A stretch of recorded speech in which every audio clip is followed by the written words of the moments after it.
I've been telling myself this story of when he passes, this was going to be. Well, Tuesday, it wasn't any of that. I came home and a deer walked across the street. I took a picture of it. Usually I would send those to my dad just to give him something to do. And I'm like, well, shit, I can't send that to my dad. And I thought I was prepared. How quickly it was gone. And I thought I was prepared and I wasn't. And the story's a lie. Once I took it down, everything crumbled. And here I am trying to navigate this loss of my father, but myself.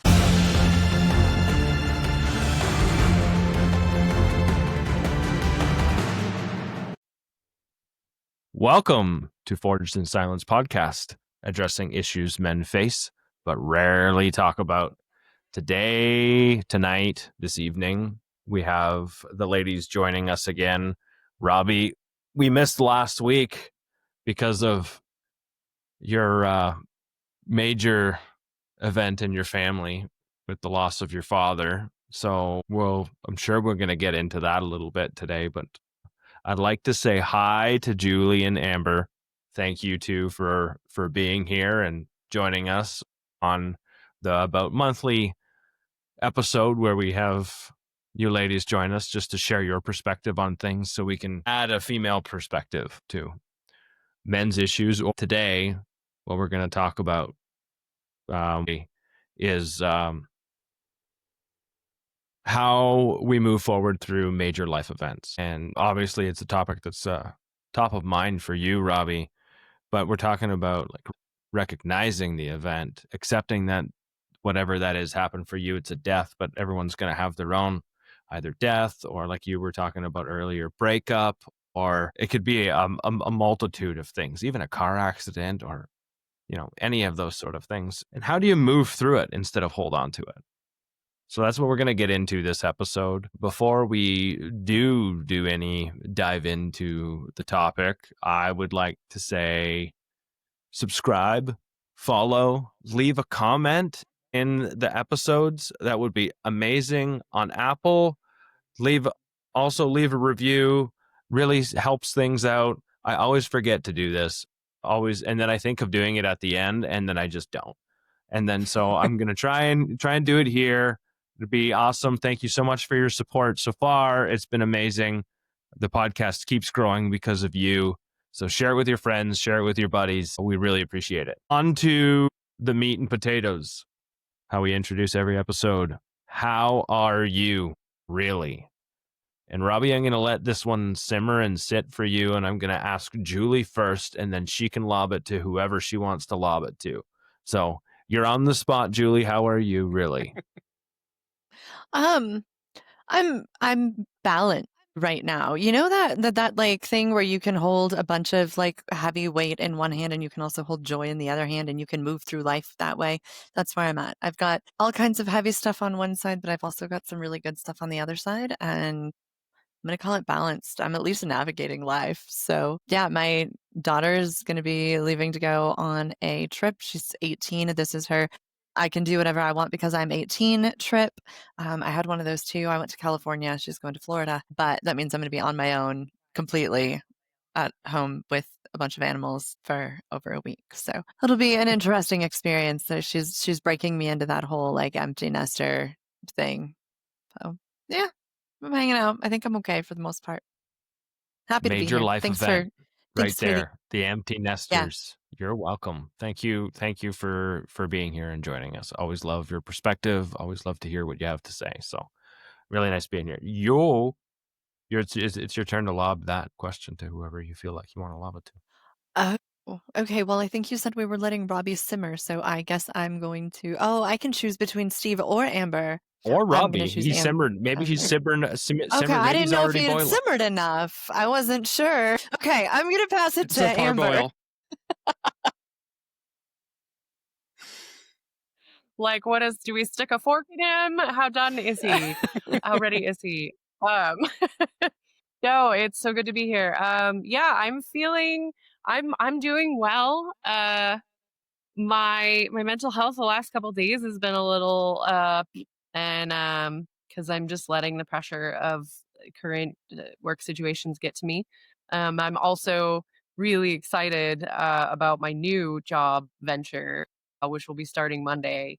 And so I'm starting to get all kinds of nervousness and excitement and not really anxiety. I'm excited. And I think a lot of times we confuse that with anxiety, but it's excitement. So I'm feeling positive and feeling hopeful. So right now I'm feeling pretty good. So yeah, sure that'll change next week at some point after a week of my new job. And I'm like, um, but I got all the things done I needed to get done, and I got the official like welcome to the team and you start Monday today. So yeah. Awesome. That is a train. Sure Mhm. is. In surround sound because you wondering what that both is. are here. That is amazing. We don't live near a train track. Amber is my roommate, so that's why we can hear the sound through everything. Yep. It's funny. That was wild. Yep. Yeah. At least you can't hear all the dogs barking. That happens at night. It's like everything starts howling. Okay, Amber, who's next?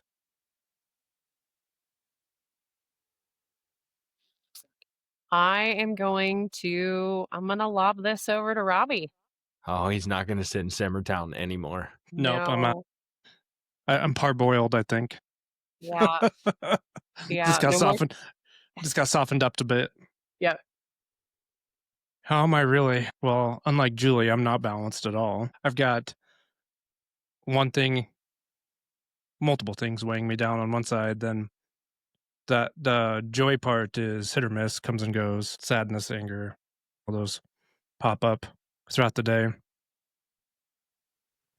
Yeah, there's a lot to it. Of course, we'll get into it in a little bit, but I'm happy to be here. I didn't want to be here, not gonna lie, but I knew coming here would pull my head out of my ass, start to anyways, and get me going on the right track again. Before we started this, I haven't sat down behind this computer for a while. Kind of felt a little weird. I usually spend a lot of time here, but my time's been spent somewhere else, and a lot of it's been in my head. So that's about where I'm at. Joy, anger, happy. I figured you've been quiet all week.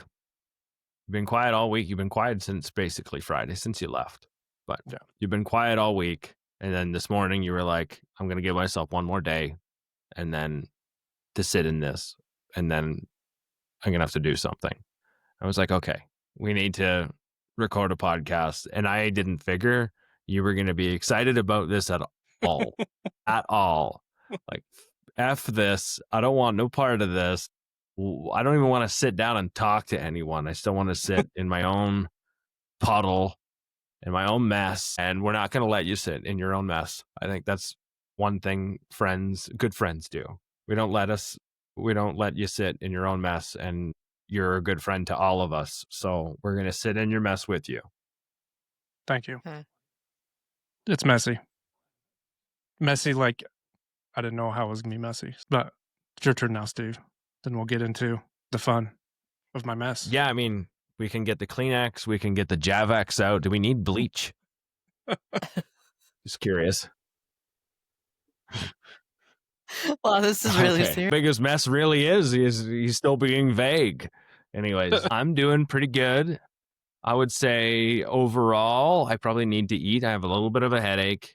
I should have done that before or when I got home, but I didn't because I had school homework to do and I wanted to do it instead because I fantastically put work over my nutrition often enough, or schoolwork or whatever that may be.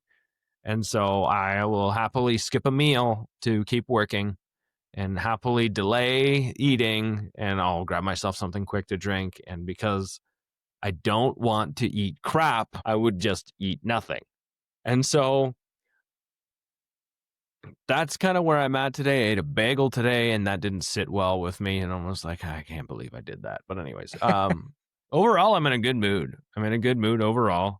I've got most of my stuff, most of the work behind me this weekend already, or coming for this weekend already. And so I'm in a good mood. I feel like the organizing of the things is working out pretty decent, the planner wise, because when I say something out loud and make a change, so I do have a whiteboard here now, and I'm going to actually show everyone, and that is to help keep me organized. So I'm still working on what's working and what's not working, and keeping on the improvement of organizing my time. That being said, I'm in a good mood. I'm doing well. So happy about that. So let's dive in. The topic, getting over, getting through. I don't know. I wouldn't say getting over. I think getting over might be the wrong way to put it. I think the righter way to put this is moving through a big life event, because you don't just put it behind you. There are definitely steps, and they're not the prettiest of steps, generally speaking, that it takes to actually move through it and have it not be something we carry, be something we continue to resent, be something that we continue to keep us in a shitty mood. Let's put it that way, because there's ways to move through and around. Okay, that's it. I'm lobbing it. Go for it. Robbie, do you want to be on the hot spot or? Sure. Because I think, this will, what I'm going through could set the mood, and maybe you guys can pick up and give advice or how you've navigated. Last time we recorded was the day I found out about my father's death. Fast forward, tomorrow will be 2 weeks of his death. The week after, I was super busy with work. I had to go to Utah for the service. Day of the service was, let me rewind. Got into Utah on Thursday night, sat down with his wife and her daughter. We talked. It was kind of grim, kind of sad. Trying, there was some good stuff, remembering the good. And I wanted some closure, so I asked a lot of questions about his death. That was important to me. His last breath, that kind of thing. I wanted to know how that went for me. And they were able to tell me and all that other stuff. I have a half brother. I don't talk to him. Haven't talked to him, I don't know how many years. He blocked everyone on the side of the family. Found out about my father's dying and wanted them to drop what they were doing and come pick him up so he could be there too. Well, that was non-negotiable. They weren't going to leave to go pick him up, which was about an hour away, so he could be there too. He's made decisions in his life that put him where he's at now. He doesn't have a car, that kind of thing. So they weren't going to give up being there for his last breath to go get him. So he got mad, blocked everyone. So I tried to reach out to him to see if he needed a ride. He didn't reach back out to me. Not too much of a huge deal on my part, since we just don't have a relationship. Day of the service, we go there. We're there early. They put together a little video of, good memories. What of my dad's family showed up? There wasn't much. Has a couple sisters. Did the service. It was great. Went through that. Went home. We sat around and shared memories and stuff like that. Tried to remember him as we wanted. Next morning, woke up, went for a run. Felt horrible. Just wanted to turn around, go back home. Then Sunday morning, drove home. Drive home was pretty tough. I was really tired. And the week before, just running. And I've been running pretty hard for I don't know how long. I don't even want to put a timestamp on it. Since Gab went back to school, just before Gab went back to school, you started running. Yeah. And you haven't stopped. Mid-August. Get back Monday. I'm just like, the drive home was just, it was hard. I was tired. I wasn't, I was there, but I wasn't. I wasn't sad. I wasn't angry. I wasn't happy. It was just blah. Woke up Monday, took Gabrielle to school, went to work. Everything was pretty good. By the end of that day, I noticed that I was really tired. just mentally exhausted and physically too. I hadn't been eating that much. I don't know why. I'm usually, can eat all day long. Wasn't eating much. Tuesday morning, my daughter was able to get her driver's license. So we had to go to the DMV. First thing in the morning, we stood there for 3 hours. And finally, she got her restricted driver's license, which is a huge help to me. And after that, that's when everything started falling apart. We've been waiting for this day for so long so she can start to help me with being able to drive herself to school and to her activities that take a lot of my time. And it was like all the emotions hit right at once. It was like I wanted a breath of fresh air, knowing that I don't have to do all this anymore. But as I was taking that breath of fresh air, everything just piled on with my dad.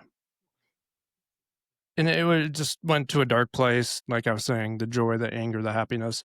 I had told myself this story. He's been sick for quite a few years, at least 3 years, and I've been telling myself this story of when he passes, this was going to be. Well, Tuesday it wasn't any of that. Nothing at all. It was like, to give a point today, I came home and a deer walked across the street. I took a picture of it. Usually I would send those to my dad just to give him something to do, and I'm like, well, shit, I can't send that to my dad.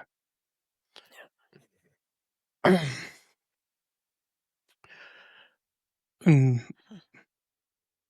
I thought I was prepared. I thought I was ready. Then it's just how quickly it was gone, and I thought I was prepared, and I wasn't. And I told myself that good story. The story's a lie. And I'm hurt by myself. I had that shield up and fought a good battle, but once I took it down, everything crumbled. And here I am trying to navigate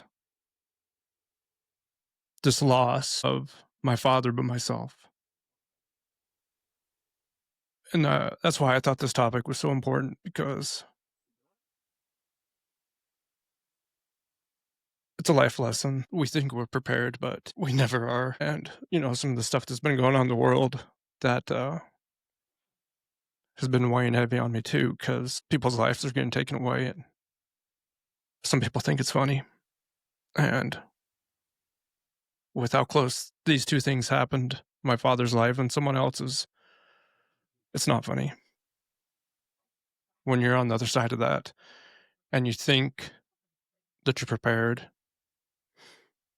someone that created you is taken away, then someone you looked up to is taken away in vain. It's left me at a very, very hard loss. And I have to start over and figure out the direction I want to go. I thought, knowing that his death, he would be comfortable and he wouldn't be suffering anymore. But now I'm the one suffering, and I don't know how to fix that.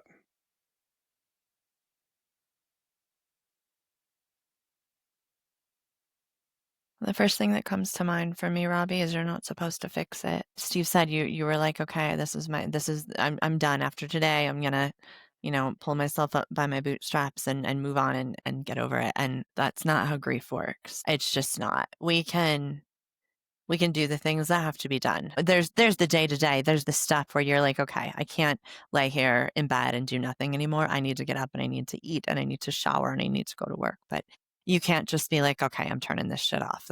That's just not how grief works. There's no fixing it. There's sitting in it. And it sucks and it hurts. And all you want is to be able to turn it off. And that's exactly how we turn grief into trauma, is by trying to turn it off. If you can sit in it and talk about it, what you're doing here is exactly what you need to be doing, and just feel it as long as it demands to be felt. It's not going to demand to be felt forever, but you don't get to pick the timeline, it does. And then you'll go through, they say grief has the stages, and I'm sure you're familiar with all of that, but grief is like a syndrome, right? It's all these different symptoms. It's anger and it's sadness and it's denial and it's all of these different parts and things coming in at once, and you can't do anything to turn any of it off. You just have to let it work its way around until it's ready to start releasing. So I think we get ourselves into trouble with any emotion when we're like, okay, I have to fix it. I have to stop feeling this way. I'm done. I can't do it anymore. I should feel something different. As soon as we start doing that, we screw ourselves, because then we're just fighting again. We can't. It doesn't work that way.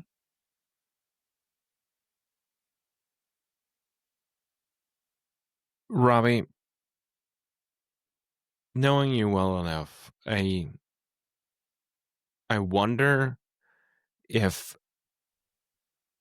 after his passing you were expecting to feel some relief. And the relief never really showed up. I think this is one of the things that maybe this was the story you told yourself of what you were going to expect after experiencing the loss of your father, and then coming home to the realization that there is no relief in the fact that he's gone, but there is the sadness that you probably weren't expecting, that you had thought you'd prepared for and thought you'd felt already. And instead now you don't have the relief, but you have the sadness that you weren't expecting to feel. Yeah, that's really on point there. It's like I had it all played out in my head how, everything was going to go down, and a lot of it was pretty good. But yeah, the sadness, like just looking at that deer across the road, like I can't send that picture. Mm-hmm. I didn't prepare for that. Like those little things, I was preparing for the big stuff that was in my head, right? The big stuff that I thought was in my head, not those little things. And I think a lot of us do that too, because you know, talking with other people too, it's like the stuff that brings tears to people's eyes is some of those memories or a trinket or something like that, right? And I just was holding that shield and like, none of that's going to affect me. I don't want any. And that's why for me, it's a good life lesson, because I fought really hard the whole time, you know, fighting through the trauma, then all that stuff. I had a story to keep me comfortable. And for the most part, it worked pretty good. Then here we are. And like, if I wrote the story is not aligned with what I wrote. It's like completely different. And I'm like at a loss. Like, I don't even, I got a yesterday question when I for woke you. up, yeah, Is this the first like major loss, yeah, family wise, the whole thing? yes, There is no way to prepare yourself in a way of knowing how this was going to feel. right, Right. So, like, yeah, I guess my question is, do you know any different? no, So, like, think about how you've dealt with hard shit for a good portion of your life. Generally speaking, doing a good job of not trying to feel it and just holding it in and not giving it space to exist. And it's really, really hard to give anything space to exist when we haven't experienced it at all, to know that, last time I held all this shit in, I can't do that again, so I got to try something different. Whereas there was no last time for you. no, There is a whole bunch of past experience about how Robbie tries to take care of himself with the upcoming expectation of something hard going to happen. And I think, like most men, we harden ourselves to the level of the pain we're expecting to feel so we can make it through it. yeah. I agree with that. And with the relationship that I had with my father, it was also, there's a lot of anger there too towards him. and I've talked about this before. So I used that anger to, you know, fuel how I wanted to feel. So that was really easy. Like, he did this, right? So then I could be like, well, this is how this feels and whatever. Now they're not there. And it's like, well, I can't, there's empathy now. It's like, I can't feel this now. I can't feel that anger anymore. There's no physical being to hold that anger to. Oh, And there's it's weird plenty of even people that hold anger against people that no longer exist anymore. well, and we're seeing it, right? And that's kind of the weird thing too, is like that surrender, right? I had to surrender. Like, I think a lot of it was put the shield down. I knew it was coming. I totally knew it was coming. I've, you know, not dealt with this stuff, but just knowing who I am and how I work, and, you know, you guys, I share a lot of stuff with you guys, and this, I was just quiet. You guys knew I was quiet, and I wanted to be quiet because I wanted to sit in it. And, that surrendering part was interesting, and it still is, because it wasn't like a lot of times when, um, when we gave up our substance abuse, there was something kind of fueling that, and the surrender was something. This one was like a loss. Like, I don't look at giving up alcohol and drugs as a loss. I look at it as a positive. Like, I'm gaining something with my life. Where this one is the complete opposite, where I've lost something in my life that is not physically there anymore. It's a relationship. It's my father. Like, it's a hole. That's the only way I can explain it. It's like a hole, big deep hole. And I will climb my way out of it. I know that.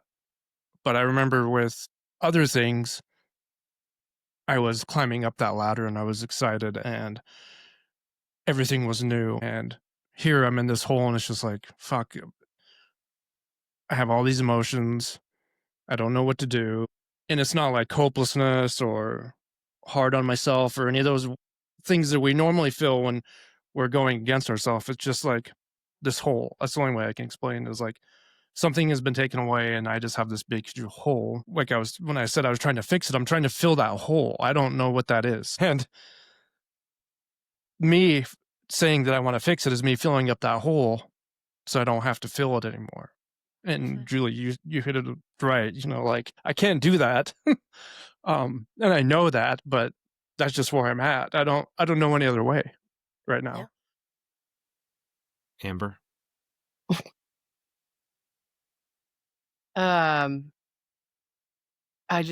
Robbie, when you were speaking, I had this image in my head of, it's like when I mean, it's not the same at all emotionally, but it's like getting a tooth pulled. It's like there's just a hole now. Like, I know it's not the same, but that's where my brain goes when I have visualizations of like hole. I'm like, holes you can't fill. What is welcome to my brain. Hopefully that made you laugh. So, but yeah, I mean, I relate to so much of this, I mean, having lost both my parents, both at very different times in my life. Like, I lost my dad back in 2017 and I was still actively drinking then. And I lost my mom 9 months after getting sober.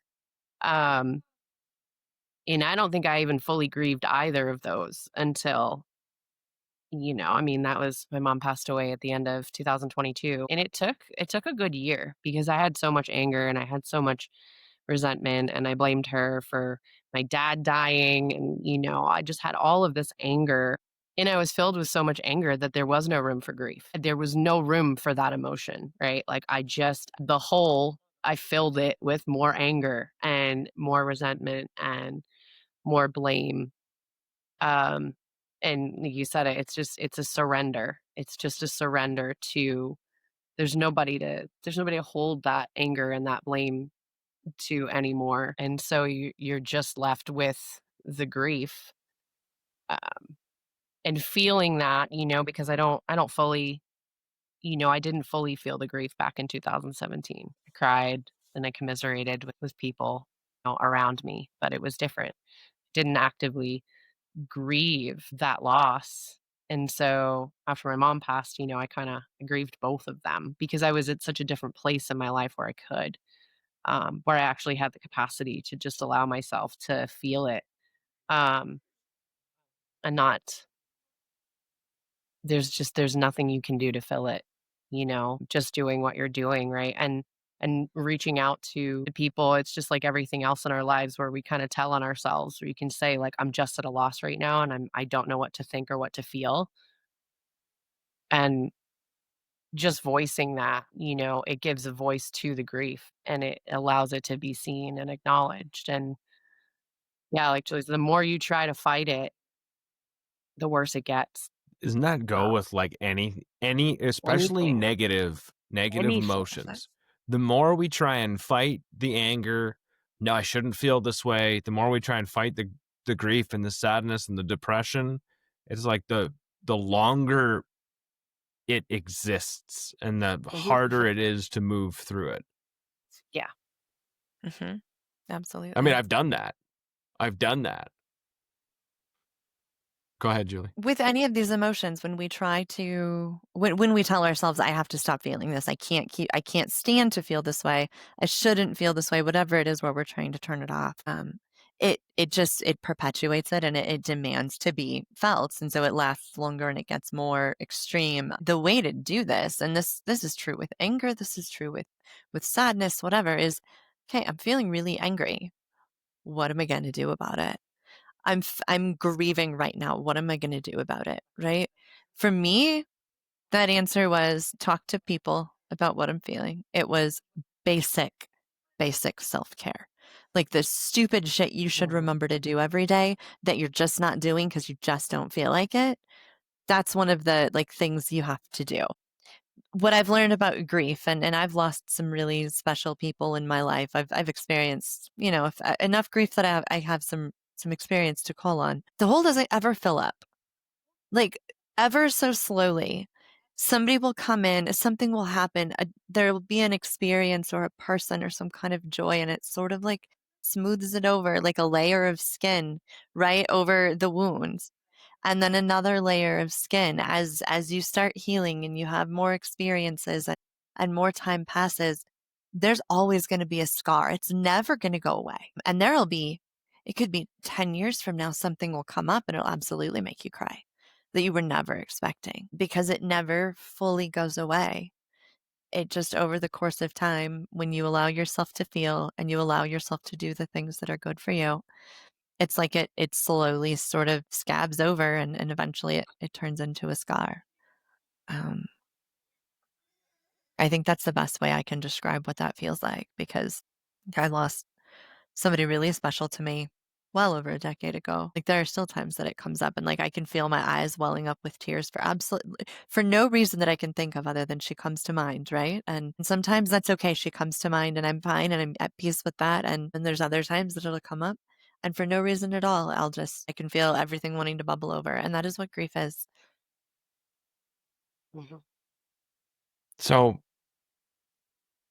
we talk about, if you listen to everything we've talked about so far, we've talked about learning how to feel it.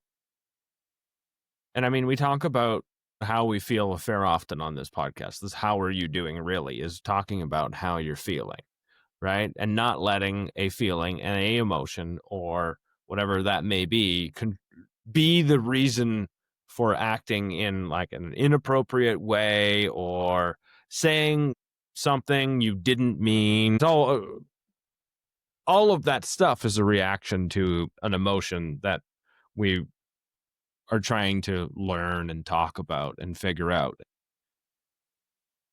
Robbie,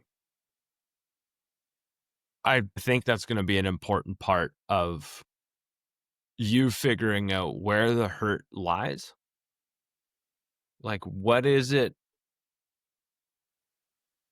that makes it sting right now? And those words won't come to you probably in the heat of the moment. They'll come to you in a lull, or when you've given yourself and your body some time to actually process it when you stop, Hmm. when it hits you. But I have a question, and I know it's really early, and I think that might be even more valuable for this question because it's still messy. But the question I have is, based on what you know now and everything you've experienced so far with the loss of your father, what would you do differently? That's a super messy question because I wouldn't.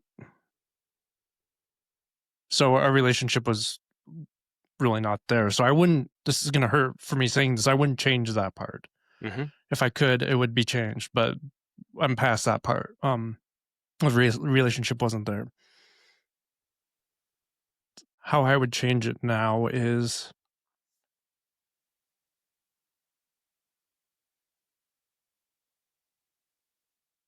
I wouldn't put that shield up so hard and so willingly to put my chest out with it and everything's going to be okay. And, you know, I'm a man, I can deal with this. And I got to be the strong one. I got to show up for everyone. I wouldn't say I'd have to be in control because there wasn't a lot of control there. But what I do feel like that I was way too much in control of my own emotions, if that makes any sense. Like, I think if I would have surrendered sooner with my emotions and this is before his death, and not made that story that I was making. And I don't know how to do this because this is right. It's the unknown, but this is what I'm telling myself. If I would have surrendered sooner and made peace, I thought I had made peace, but I didn't. I may have made peace with some things, but not the physical, real loss of a human being. That's the hard part. And I feel ashamed of myself for doing what I did to myself by putting that shield up and saying everything's okay. There's some, that hurts me myself because was I not there for someone else? That's a question that pops up in my head. Did I do enough? And a lot of these things I'm saying are just things that are coming out because of that shame. Like I'm not worthy, the whole self-worth thing, because I feel like I put up the blinders with the shield. It was going to happen. I didn't do anything about it. I acted tough. Then it did happen. I was so numb to it all because I wasn't prepared. I don't know how you prepare for it. Then here I am now, which this is all okay. I'm just trying to put the words there with this huge hole in my heart of the loss and, the loss of myself. So I guess what I would do different is, unfortunately, knowing with what I know now and what I could give advice, this is, I'm not giving advice, but what I would do now, it's still early on, is I wish I would have found some peace and instead of not been the tough guy. I don't know what that is because I knew I had to do it to stay comfortable. And that was my only way to do it, was to do that. But if I could, it would be, surrender and be present. I wasn't present. I thought I was present, but I was in my head a lot. And like looking back now, it's just all a blur. It's like I woke up and here we are.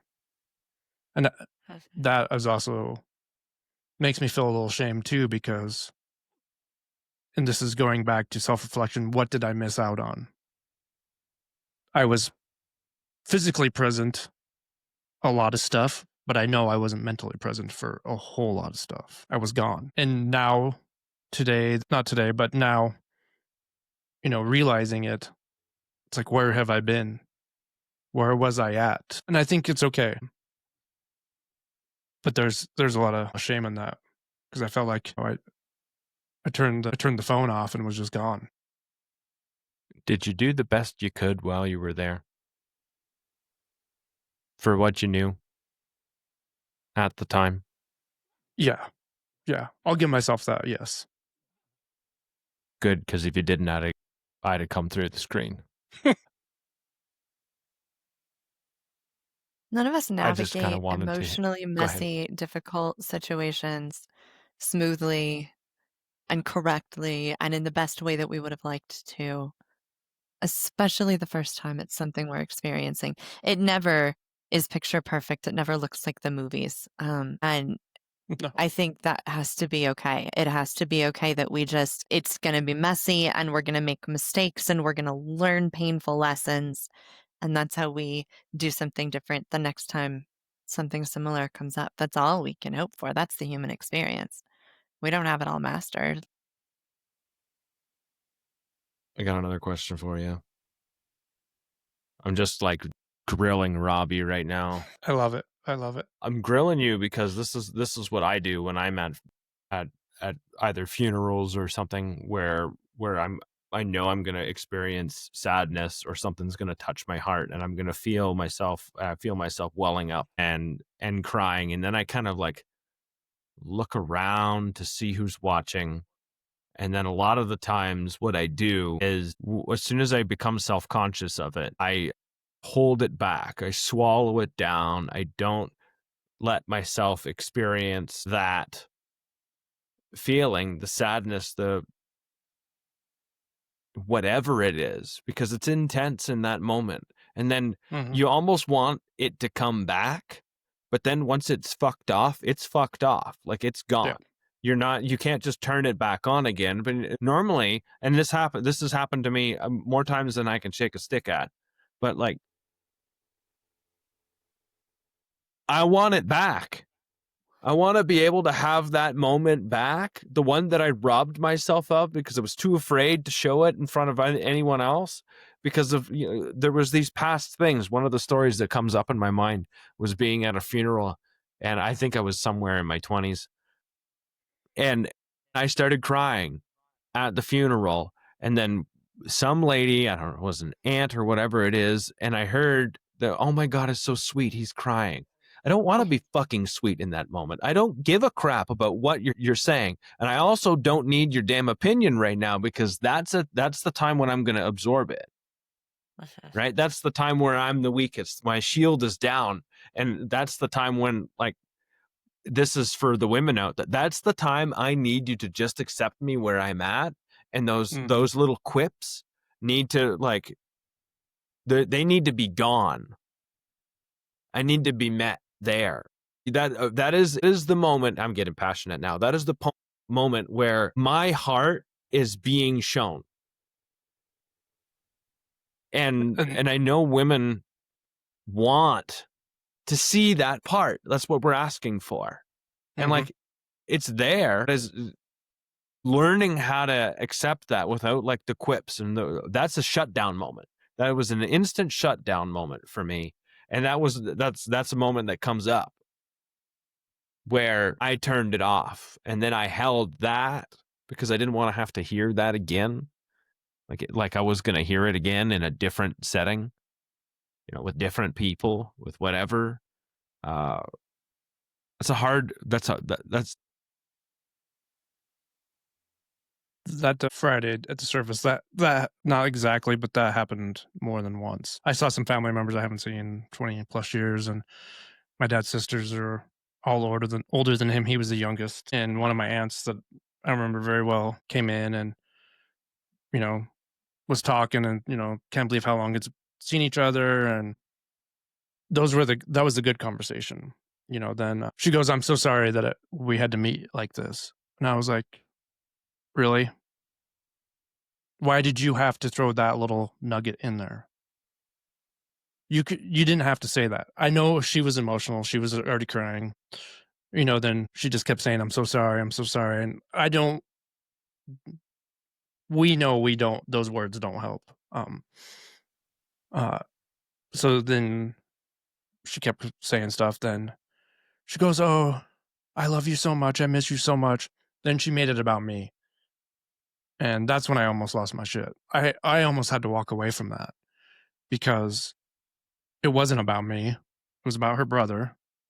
Yes, we haven't seen each other in a long time. I understand that. I know your emotions are high, but that is one of those, like Steve, you were talking about, that's one of those things that I was emotional. And as soon as I heard some words, it just got turned right off. Like I got angry. Like, do not say these, you know. Then another thing was my brother's daughter was there, and she's been a huge part of my dad's life. Huge part. Like, they hung out all the time. He helped raise her, all those things. And her brothers and sisters were also there. Huge part of his life. And the video was playing of some Christmas stuff, and one of the boys was with my dad, and they had bought him a gift, and they were showing the videos of it. And he was crying, and he was trying to hide it.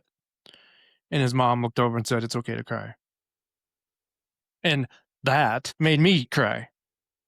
That's what I wanted to hear, that it's okay from a woman. I didn't want to hear, "I'm sorry," the stuff about me. It was like, I didn't want to hear that. And those were times where, you know, an uncle I haven't seen for years, one of my favorite uncles, you know, he didn't, and this is weird, man to man, we had a heartfelt conversation like we picked up from the time we left off. There was nothing about the loss of my dad. It was, "How are you? Really? How's your life been?" We shared. Then, you know, we got to the point of the loss of my father. That meant a lot to me because he was willing to take the time and see how I was really doing and have that discussion. And we shared back and forth as men instead of making it something that it wasn't. And, you know, I got super emotional with him. Then he noticed and he walked away, which that's fine. Like, we, him walking away let me know that it was okay. Because I know he was in the same spot too, and just kind of, you know, stuff men do sometimes. Uh, and some of those memories I'm gonna have to put away. And like my aunts, I'm never gonna see them again. I had those words with them. I will never see them again. They're in their 70s, and there's no way that, unless I make the point to go see them, and maybe I will, maybe I won't. I could change that, right? That's on me if I want to see them again. But it was just some of those things. It's like when what I really learned is who to keep close and who to let go. And when we left the doors of the service, I let a lot of people go and I held some people close. Then we went to a church after to eat and celebrate, and there were some people there, and it became a lot about them, and it really pushed me away. And I was sitting with my daughter. My dad's wife was sitting with us till she got called over to go sit with some other people, and another person was sitting there, and it was like, I get to hold those people close now and let those other people go away. And that's part of some of that shame too that I'm holding. It's like, I feel like an asshole for just letting them go away, but I know deep down in my heart I can't keep them in. They're not they're not for me anymore. And it's weird to say that, and it feels weird to feel that. When I was younger, I would do everything to keep anyone close to me so I could make myself feel better. And now I'm at the point where I know to make myself feel better, I got to push those people away. I don't mean those people, but you know what I mean? I have to let those people go out of my life to find that peace. And I think that's where a lot of my whole mess is, because, you know, I know now, hold people close that I have something with, and those people I don't, let them go. And that sucks because there's some memories there too. And it's just like in my head, like this butter churning. It's like when it starts to turn into butter, it's like, oh, there's joy. Then, you know, you hit a couple pockets and there's the cream comes bubbling up, and it's like, there's the sadness, just a mess.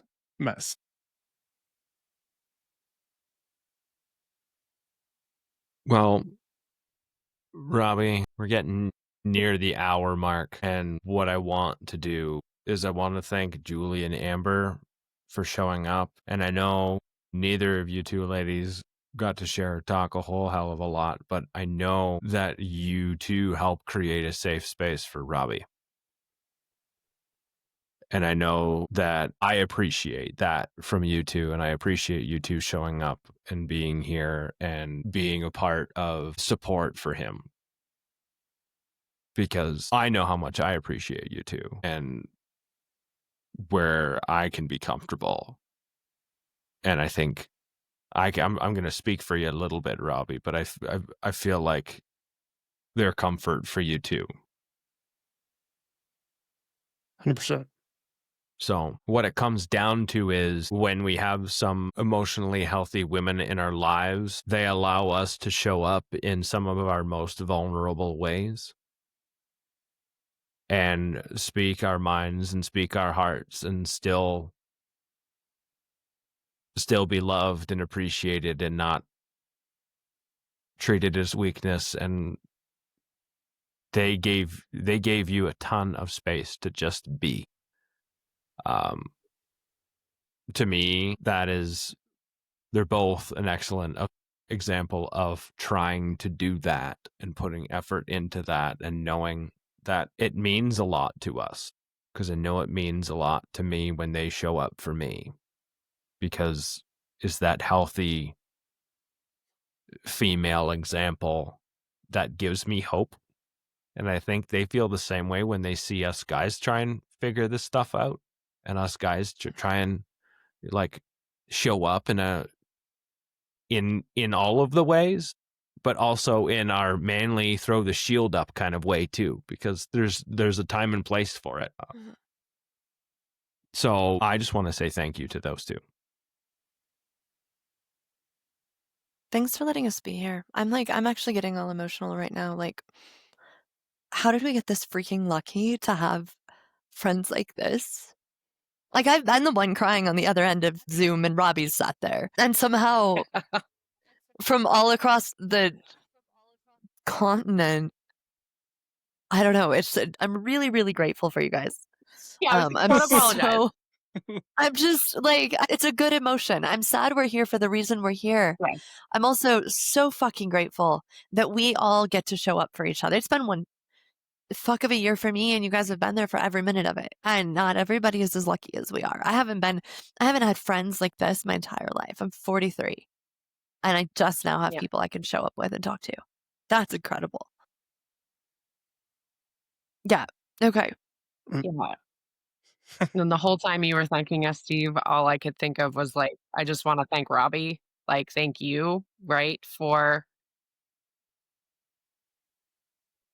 showing up for yourself, and for being honest about where you're at. Like, that's where the strength is.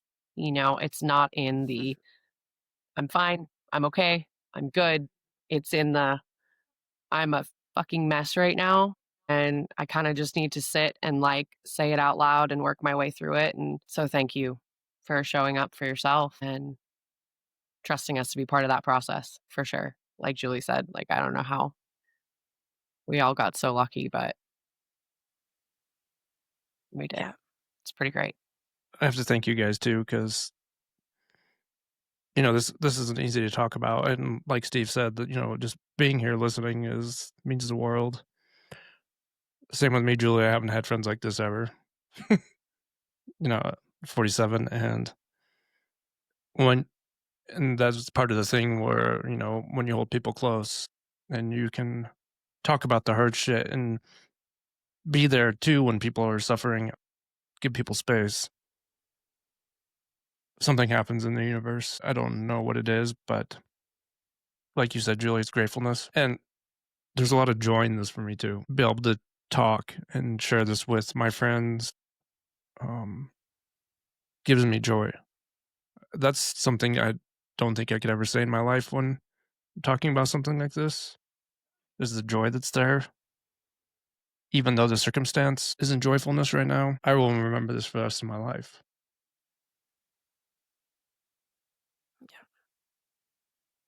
Thanks for letting us be here. I'm just going to say thanks to the audience for being here and being a part of this too. And we will see you on our next episode next week. Thanks for being here.